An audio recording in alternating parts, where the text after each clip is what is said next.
Oh, jetzt kommt die Muschel. Die ist echt übel.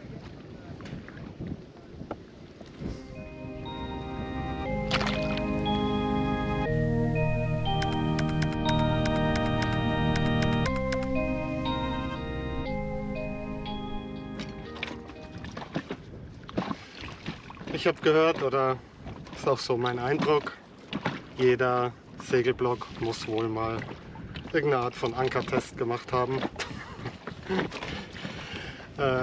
Das ist ja auch immer ein sehr viel diskutiertes Thema. Aber ich glaube, da ist schon mehr als genug zu gesagt worden. Drum mache ich nur einen Dinghy-Ankertest. Da gibt es nicht eigentlich nur Schrott. Eigentlich. Eine gute Sache gibt's. Das seht ihr gleich. Es treten heute an der klassische Grapnell, Falt, Anker, gibt es irgendwie 1000 Namen für. Ziemlich praktisch, weil er sich klein zusammenfalten lässt. Ansonsten war es das aber auch. Ohne schon zu viel verraten zu wollen, das ist der übelste von allen. Dann haben wir von Ankerplex. Das ist ein ziemlich cooles Teil. Den kann man auseinandernehmen, dann hat man nur noch Einzelteile flach da liegen. Und super easy zu verstauen das Ganze. Ist ein bisschen leichter wie, ja gut, ist relativ gleich vom Gewicht. Und als Referenzanker ein Schneckenhaus. Ich bin echt gespannt, wie das Schneckenhaus sich schlägt. Ich glaube, das wird gut. Stinkt ein bisschen. Ich glaube, es ist noch nicht allzu lange tot. Oh.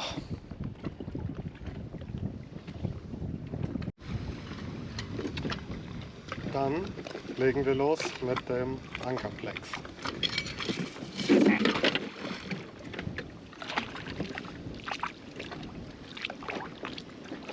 Wassertiefe ist so ungefähr 2 Meter plus minus. Ich habe so 10 Meter Ankerleine.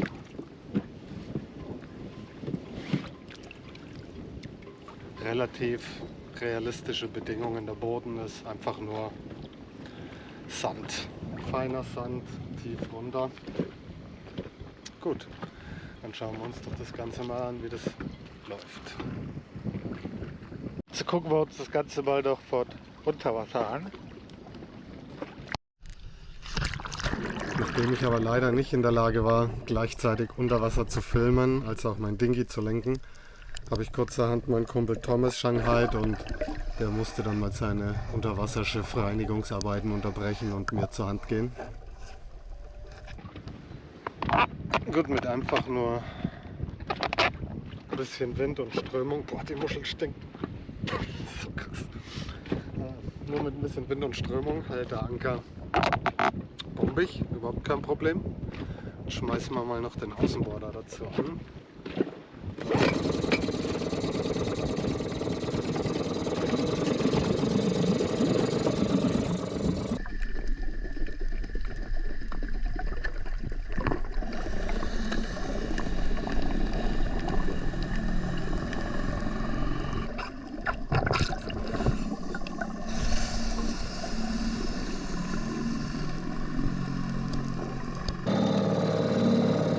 Ich würde mal sagen, das ist halt bombig.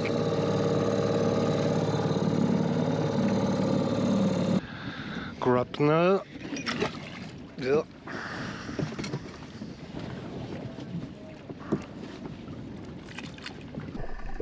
Also ganz ohne äußere Einflüsse hält er, aber sobald ich den Motor angemacht habe, um irgendwie eine Strömung oder ein bisschen Wind, das auf das Dinghy einwirkt, zu simulieren, hält ihm einfach nichts mehr. Dann geht's dahin. Oh, jetzt kommt die Muschel. Die ist echt übel.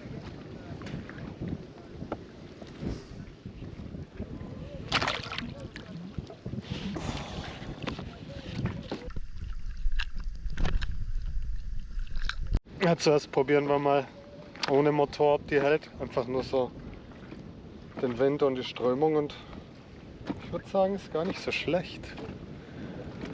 nichts, ich bewege mich nicht. Zumindest nicht viel. Ich glaube, ich stehe sogar.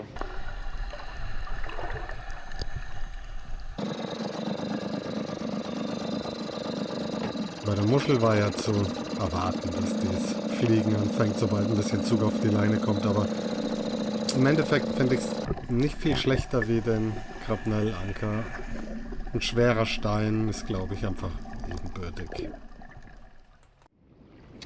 Ja, wie ihr euch denken könnt, der Gewinner des Tests ist für mich der Ankerflex-Anker. Ich finde ihn super geil. Es gibt einen, der so ähnlich ist, auch extrem gut sein soll, von Mantus, kostet aber, ich glaube, 250 Euro. Ich blende es mal unten ein, ich gucke gleich nochmal nach.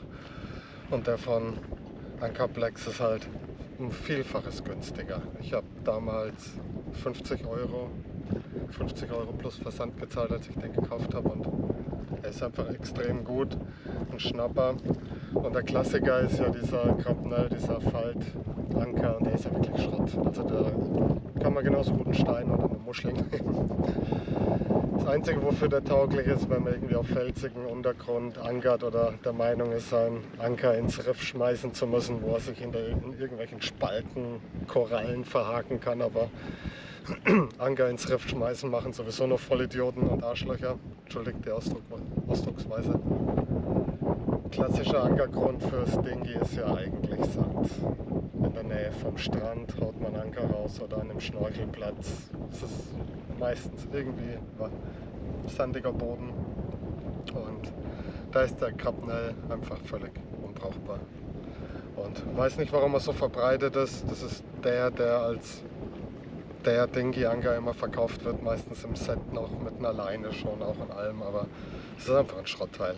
Lasst die Finger davon, besorgt euch so ein, und nein, ich bekomme nicht einen einzigen Euro oder Ermäßigung oder sonst was von der Firma Ankerflex. Ich finde es einfach gut und finde, gute Produkte kann man dann auch mal bewerben, ohne was dafür zu bekommen. So, macht's gut, klemmt euch nix und bis zum nächsten Mal. Da die UV-Strahlung hier tagsüber wirklich extrem ist, verwende ich eine Zink-Sonnencreme von meiner eigenen Firma Kapitän Olsen.